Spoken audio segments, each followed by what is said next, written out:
नायक जय भारत भाग्य विधाता पंजाब सिंध गुजरात मराठा द्राविड़ उत्कल गंगा हिंद हिमाचल यमुना गंगा उत्कल जलद तरंगा सब शुभ नामे गावे सब शुभ आशीष मांगे गाए तब जयदाता जन गण मंगलदायक जय हे भारत भाग्य विधाता जय हे जय हे जय हे जय जय जय जय हे।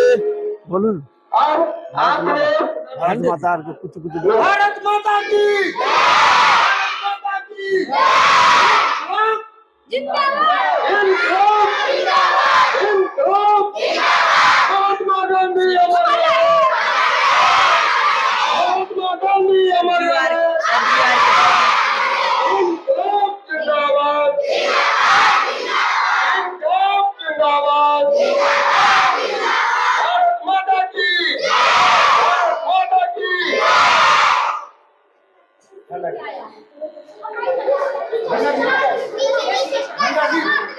आप विद्यालय के जो छात्र छात्राएं झंडा गीत में शामिल हुए हैं, आप लोग झंडा गीत प्रस्तुत करेंगे। हाँ लो माइक लो।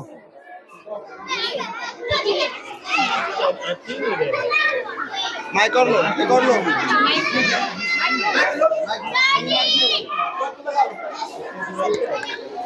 शॉर्ट में कहाँ पर लगेगा? ये शॉर्ट में लगा लेना। का प्यारा झंडा ऊंचा सदा रहेगा, ऊंचा सदा रहेगा, ऊंचा सदा रहेगा। केसरिया बलि भरने वाला श्वेत रंग सच्चाई, हरा रंग है हरी हमारी धरती की अंगराई। और कहता है चक्र हमारा कदम कभी न रुकेगा। हिंद देश का प्यारा झंडा ऊंचा सदा रहेगा, ऊंचा सदा रहेगा, ऊंचा सदा रहेगा। सानी हमारी यह झंडा है, यह मान हमारा, यह बल पारुस है सदियों का, यह बलिदान हमारा। जीवन दीप बनेगा यह अंधियारा दूर करेगा। हिंद देश का प्यारा झंडा ऊंचा सदा रहेगा, ऊंचा सदा रहेगा, ऊंचा सदा रहेगा। नहीं चाहते इस दुनिया में अपना राज जमाना, नहीं चाहते औरों की मुंह की रोटी खा जाना। सत्य न्याय के लिए हमारा लहू सदा बहेगा। हिंद देश का प्यारा झंडा ऊंचा सदा रहेगा, ऊंचा सदा रहेगा, ऊंचा सदा रहेगा। आसमान में फहराए या सागर में लहराए, जहाँ जहाँ जाए यह झंडा यह संदेश सुनाए। है आजाद हिंद यह दुनिया को आजाद करेगा। हिंद देश का प्यारा झंडा ऊंचा सदा रहेगा, ऊंचा सदा रहेगा, ऊंचा सदा रहेगा। जय जय भारत।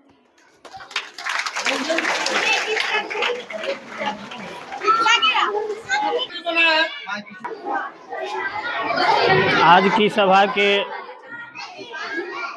आज की सभा के सभापति श्री कैलाश बाबू, विद्यालय शिक्षा समिति के सदस्य, सम्मानित ग्रामीण जन, मेरे शिक्षक शिक्षिकाओं, छात्र एवं छात्राओं, आज 15 अगस्त है और 15 अगस्त भारतीय इतिहास में स्वर्णाक्षरों में लिखा जाने वाला दिन है। इस दिन हमें 200 वर्षों की अंग्रेज़ों की गुलामी के पश्चात आज़ादी मिली थी। हम आज़ाद हवा में सांस लिए थे। एक पंक्ति मैं आप लोगों को समर्पित करता हूँ। आज़ादी की कभी शाम नहीं होने देंगे, आज़ादी की कभी शाम नहीं होने देंगे, शहीदों की कुर्बानी बदनाम नहीं होने देंगे, जब तक है शरीर में लहू की एक बूंद भी भारत माता का आंचल नीलाम नहीं होने देंगे। तो मेरे प्यारे बच्चों, यह बहुत ही गर्व करने वाला दिन है। बहुत ही ये राष्ट्रीय पर्व है और यह पर्व जो है हमारे लिए बहुत ही महत्वपूर्ण है, क्योंकि एक पंक्ति है, नहीं चाहते हम धन वैभव, नहीं चाहते हम अधिकार, बस स्वतंत्र रहने दो हमको और स्वतंत्र कहे संसार। तो आज़ादी किसे पसंद नहीं है। आप किसी भी जानवर को बांध कर रख दीजिए, आप एक छिपकली को भी बोतल में बंद करके रख दीजिए तो देखिए बराबर वह प्रयास करती है निकलने की, और जब बोतल को उलट देते हैं तो तुरंत निकल के भाग जाती है। आप कुत्ते को बांध कर रखते हैं, छोड़ते हैं तो आज़ाद हो जाता। माल मवेशी को बांध कर रखते हैं, वह यूं ही रस्सी टूटती है वह आज़ाद हो जाता है और कूदने फांदने लगता है। तो हम कहेंगे कि हमारा देश बहुत दिनों तक गुलाम रहा, बहुत दिनों तक अंग्रेज़ों का शासन हम लोगों पर रहा और अंग्रेज़ हमारे ऊपर हमेशा शोषण करते रहे। हमारे भारतीय इतिहास में स्वतंत्रता संग्राम चला और स्वतंत्रता संग्राम में अनेक वीर अपनी कुर्बानी दे दिए। अनेक मांग के सिंदूर धुल गए, पूछ गए। अनेक जवान, अनेक लोग फांसी के फंदे पर चले गए, चढ़ गए।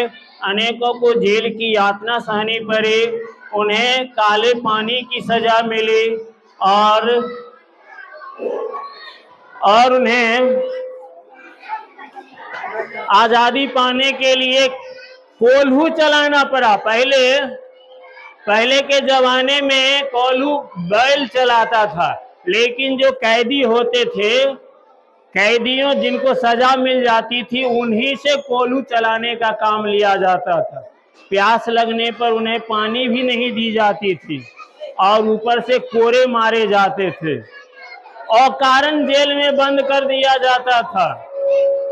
आंदोलन को दबाने के लिए अंग्रेज हमेशा दमनकारी नीति अपनाते थे। तो इसी क्रम में सबसे पहला प्रयास 1857 में सिपाही विद्रोह से हुआ।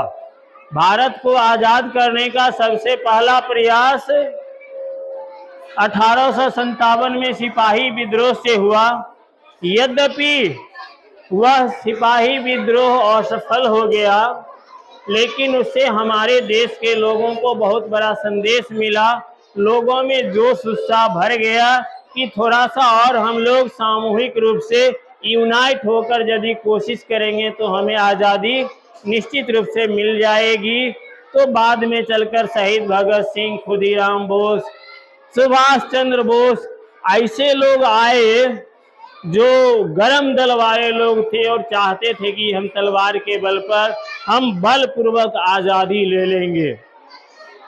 फिर महात्मा गांधी का प्रादुर्भाव हुआ और महात्मा गांधी चंपारण सत्याग्रह हो, सविनय अवज्ञा आंदोलन हो, कई तरह के आंदोलन हुए, भारत छोड़ो आंदोलन हुआ, करो या मरो का नारा हुआ।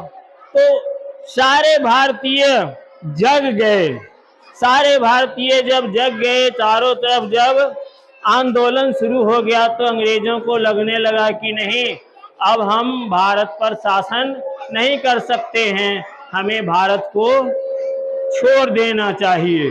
तो उन लोगों ने 15 अगस्त 1947 उस समय लॉर्ड माउंटबेटन थे यहाँ के गवर्नर जनरल।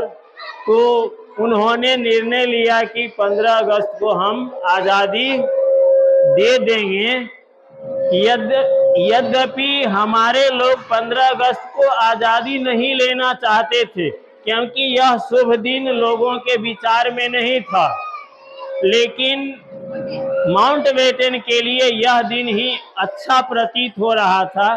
15 तारीख उनके लिए शुभ माना जाता था और उन्होंने यह कहा कि नहीं, हम 15 अगस्त को ही आज़ादी दे देंगे। तो बीच का रास्ता निकाला गया और बीच के रास्ते के तहत 14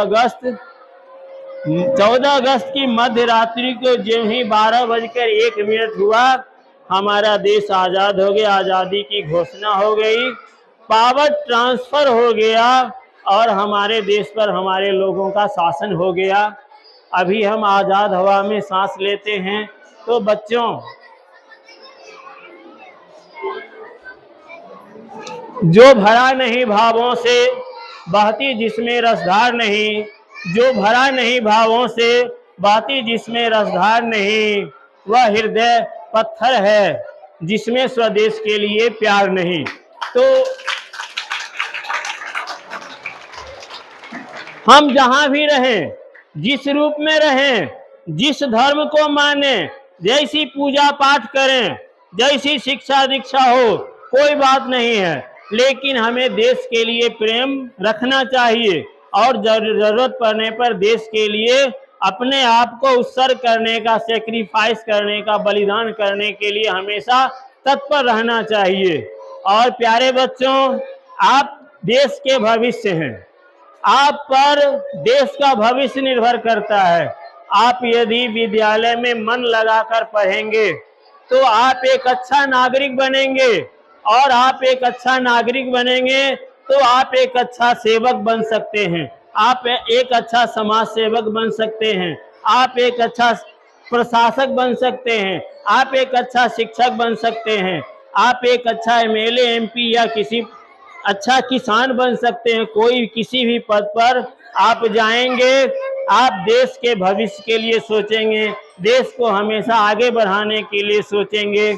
तो विद्यालय प्रशासन की ओर से सभी अभिभावक और मेरे प्यारे बच्चे हैं, इन सब से हम 15 अगस्त के अवसर पर यह गुजारिश करना चाहेंगे कि आपके बच्चे विद्यालय से जब वापस लौटकर घर जाते हैं तो कम से कम बच्चों से फीडबैक लिया कीजिए कि आज तुम विद्यालय में क्या सीख के आए हो, आज विद्यालय में कौन कौन सा पीरियड हुआ है, कौन कौन विषय की पढ़ाई हुई है और क्या क्या सीखे हो थोड़ा सा यदि, और बच्चों को 2-3 घंटा अपनी निगरानी में स्वाध्याय के लिए बैठाएंगे तो निश्चित रूप से ये बच्चे बहुत आगे जाएंगे। सब में अपार संभावना है, सिर्फ दिशा देने की ज़रूरत है और इसमें हमारे अभिभावकों के भी सहयोग की अपेक्षा है, अभिभावक के सहयोग की अपेक्षा है। यदि अभिभावक सहयोग करेंगे तो उनके बच्चे निश्चित रूप से बहुत आगे जाएंगे।